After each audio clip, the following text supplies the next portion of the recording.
Welcome back in. It's Cougar Sports Saturday. We just had KSL legal analyst Greg Skordas and also great insight. New host on KSL News Radio of Inside Sources. You can listen to his show Monday through Friday every single week. Good stuff from Greg. Great just analysis and interpretation of stuff that you and I never even took a class on legal stuff in college. I don't know anything about this, so it was really interesting to get that breakdown. And I thought he brought up some really good points about why they went into so much detail. They're clearly painting a story in the event that if this goes the distance, that they can, because really, in a he said, she said, it's going to come down to whose story is more believable to a jury. Yeah, Jake, as Greg pointed out, he let it all out there. He went open book. I mean, because really, you read the whole thing, it's like about 12 pages. It's pretty detailed, and he goes into everything and basically open booked everything. And again, it's just Jake's side of the story. There's her side, too, that was filed in May. Yep.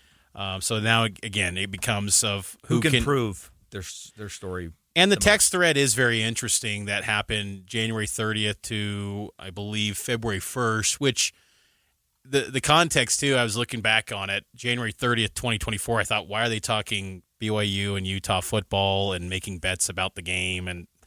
But I thought, oh, that's when the schedule was released for the 2024 season. I went back and looked at the timestamp. The Big 12 released the football schedule on that day, and that was, of course, the first year BYU and Utah were in the Big 12, and it was a November 9th date. And so maybe that was what, set off the alleged text from her to Jake. But it's a back-and-forth text thread, and it, does look like it's, as Jake put it, flirtatious. And, that's something that was very detailed, and we put that up on our KSLSports.com story and write-up. But, Jake, they went into great detail, him and his defense team, about this to clear Jake's name because, and I think at the end of the day, too, like if I was in Jake's shoes, I'd just want my name cleared, right. Because that's, to be accused of that, that's intense stuff. But, it's so I understand where he'd be coming from to just let it all out there. But then with that, though, it exposes a admittance of guilt when it comes to breaking the honor code. And this is a very public matter. In the honor code, what we didn't touch on earlier is that pretty much since that Brandon Davies situation in 2011, everything has become more private. Yes. With the honor code. You're not going to... Which I like. Absolutely. Because you shouldn't put... in the media, I don't want to have to write about someone doing something that's not against the law or not against... that's being handled in a civil lawsuit. I'm not going to do stuff where people are being college students. I don't need to write about that. That's between you and your faith-based individuals and your family, whatever. And if you want to break the honor code, you have to live with that. Yes, that's on you. Yes. And I think, typically that people who disregard the honor code at BYU, typically it plays out where they're probably not around. Portal's always available. Like it's more times than not, it's not going to typically work. Yeah. More times than not.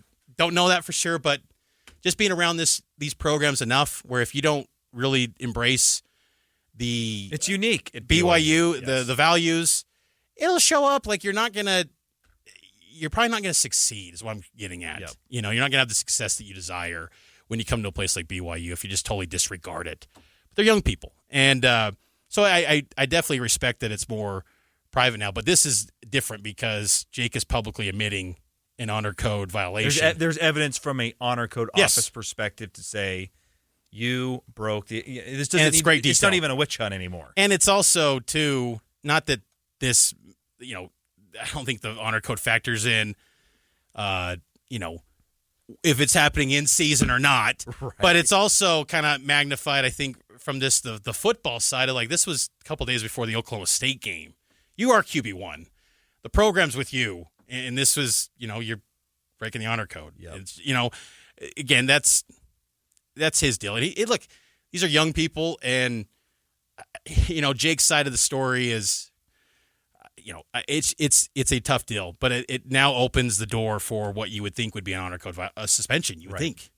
You would think. And then you go, what's the timeline of that suspension? Well, if you look at there's fall camp that's available. So there is, and then there's any number of games. So the opener's Portland State. How about this? I can't imagine. Well, I should say can't, because it has been done in the past, but it seems a bit much to say a year-long suspension. Yeah, to be gone for a semester seems tough if he hasn't been proven guilty by a jury, which is unlikely to happen in this calendar year, right, from everything that we understand. So really, I think from a football perspective and his availability on the field, it comes down to the honor code, the university, the board of trustees, and what is an appropriate length of time to fit the violation of the honor code. Historically, it would have been a loss of a semester. We did see that many a times. I mean, there were guys that their seasons were gone. We don't need to name names, but people miss time. You probably know who they are if you're a big BYU fan. So that and many significant players too. Very significant players. So that's on the table. One game, you're missing Portland State. If it's more than one game, if you were to miss a 25% of the season, that would make you available for Colorado. But then it opens the door for a McKay Hillstead, a Bear Bachmeier, a Trayson Bourget. If they're playing great football, do you want to change that up after a couple of games? If you want to go longer, if you want to do half the season, what's Game 7 on the schedule? It's Utah, I believe. It's the rivalry game. It's homecoming, October 18th. That is Game 7. Do you want to make a quarterback change? And a lot of that would depend on the play of whoever was the starter. If, and it's an if at this point, if Jake were to miss time, how does that guy play? But I have a hard time seeing you wanting to make a quarterback change halfway through the year. One thing that's, and again, I'm not trying to make any sort of light of the situation. This is a conversation focused on the football side of it, on the football field. Right. I do believe that if Jake is not the quarterback, there is a drop-off, because internally in the building, BYU coaches, particularly Aaron Roderick in particular, has stated he believes Jake Retzloff could be a top 5 quarterback nationally. Now, whether he can actually be that or not, still a lot to be seen. Right. Jake was nowhere close to that last year. Nowhere close. He wasn't close to being a top 5 quarterback in the Big 12. But in the building, he had advocates of people that believe that he could be a top 5 Well, you QB saw the nationally. glimpses. You saw the glimpses. Yes. In particular, in clutch moments. You think about that final drive against Oklahoma State.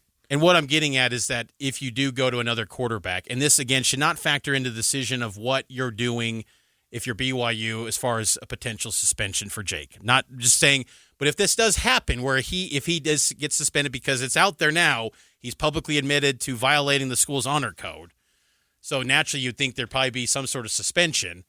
There will be a drop-off. And I think you have to change your expectations of BYU football a little bit in 2025. I don't know if Devil's advocate, though, Mitch, there's always a quarterback or two that has no hype, no expectations, and bursts onto the scene. I agree. Sam Levitt last year, no one thought he was going to do that. But Sam Levitt was beating out Jaden Rashada when he was in that spring camp battle. There was buzz building in Tempe months prior. There's no buzz and that's the hard building. Part is you lost all of spring now if you were to go somewhere else. And Bear Bachmeier was gaining buzz in Stanford, but that was with a different program, not your playbook. And the BYU playbook can be quick to learn and something that you can adapt to quickly, but it wasn't your playbook. So let's turn the page to Ryder Lyons. Hey, Huge how about announcement.